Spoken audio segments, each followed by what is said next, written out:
भरत की अयोध्या वापसी। इन वचनों को सुनकर भरत ने हाथ जोड़कर कहा, हे आर्य, इस दुर्घटना के समय मैं अपने नाना के घर में था। मेरी माता की मूर्खता के कारण ही यह सारा अनिष्ट हुआ। मैं भी धर्माधर्म का कुछ ज्ञान रखता हूँ, इसीलिए मैं आपके अधिकार का अपहरण कदापि नहीं कर सकता। आप क्षत्रिय हैं और क्षत्रिय का धर्म जटा धारण करके तपस्वी बनना नहीं अपितु प्रजा का पालन करना है।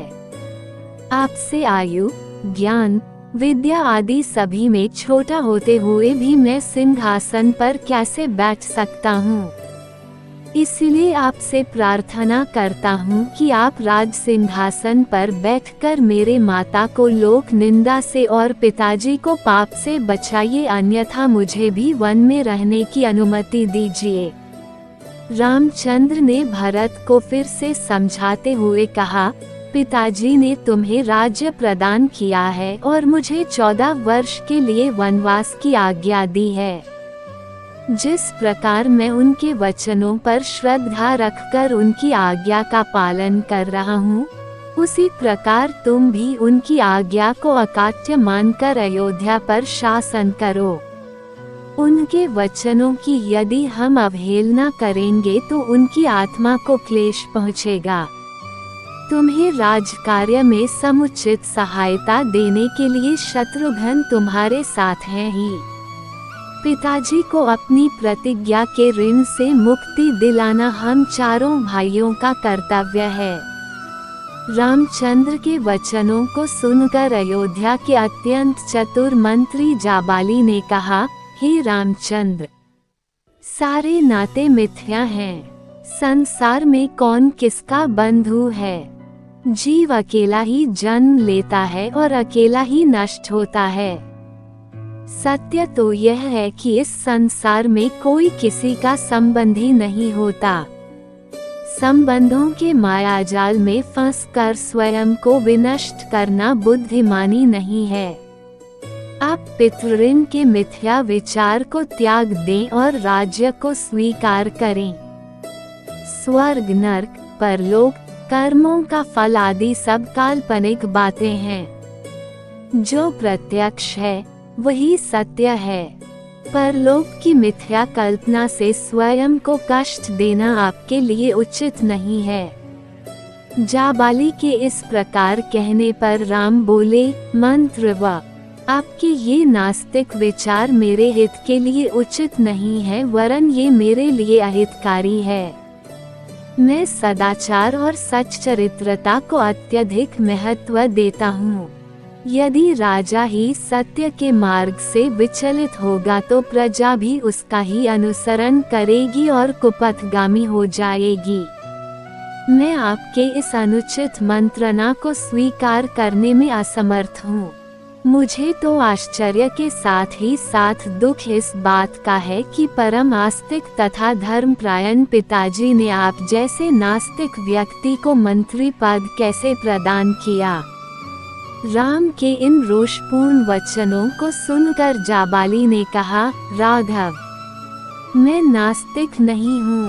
भरत के बारंबार किए गए आग्रह को आपके द्वारा अस्वीकार करने के कारण ही मैंने ये बातें कही थी। मेरा उद्देश्य केवल आपको लौटा ले जाना ही था। आपको लौटा ले जाने के लिए मेरी मंद बुद्धि में इन बातों के अतिरिक्त और कोई उपाय ही नहीं सूझा। किसी भी प्रकार से राम ने भरत की प्रार्थना को स्वीकार नहीं किया। विवश होकर भरत ने हाथ जोड़कर कहा, हे तात, मैंने अटल प्रतिज्ञा की है कि मैं आपके राज्य को ग्रहण नहीं करूंगा। यदि आप पिताजी की आज्ञा का पालन ही करना चाहते हैं तो अपने स्थान पर मुझे वन में रहने की अनुमति दीजिए। आपके बदले मेरे वन में रहने से भी पिता को माता के ऋण से मुक्ति मिल जाएगी। इन स्नेहपूर्ण वचनों को सुनकर राम मंत्रियों और पुरवासियों की ओर देखकर बोले, जो कुछ भी हो चुका है उसे न तो मैं बदल सकता हूँ और न ही भरत। वनवास की आज्ञा मुझे हुई है, न कि भरत को। मैं माता कैकेयी के कथन और पिताजी के कर्म दोनों को ही उचित समझता हूँ। मातृभक्त, पितृभक्त और गुरु भक्त होने के साथ ही साथ भरत सर्वगुण संपन्न भी हैं। अतः उनका ही राज्य करना उचित है।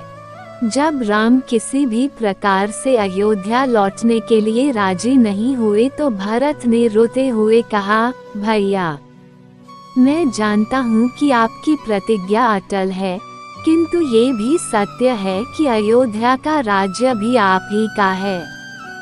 अतः आप अपनी चरण पादुकाएं मुझे प्रदान करें। मैं इन्हें अयोध्या के राज सिंहासन पर प्रतिष्ठित करूंगा और स्वयं वकर धारण करके ब्रह्मचर्य व्रत का पालन करते हुए नगर के बाहर रहकर आपके सेवक के रूप में राजकाज चलाऊंगा।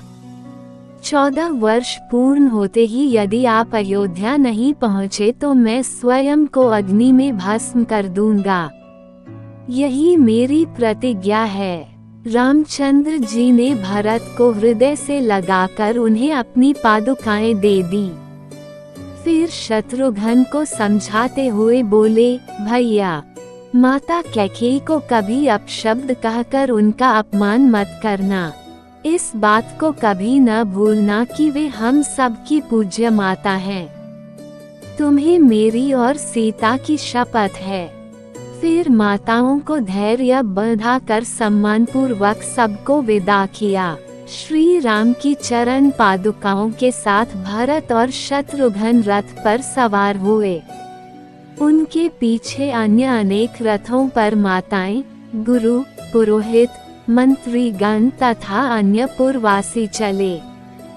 सबसे पीछे सेना चली। उदास मन लिए हुए सब लोग 3 दिन में अयोध्या पहुँचे। अयोध्या पहुँच जाने पर भरत ने गुरु वशिष्ठ से कहा, गुरुदेव, आपको तो ज्ञात ही है कि अयोध्या के वास्तविक नरेश राम हैं। उनकी अनुपस्थिति में उनकी चरण पादुकाएं सिंहासन की शोभा बढ़ाएंगी। मैं नगर से दूर नंदग्राम में पर्णकुटी बनाकर निवास करूंगा और वहीं से राजकाज का संचालन करूंगा।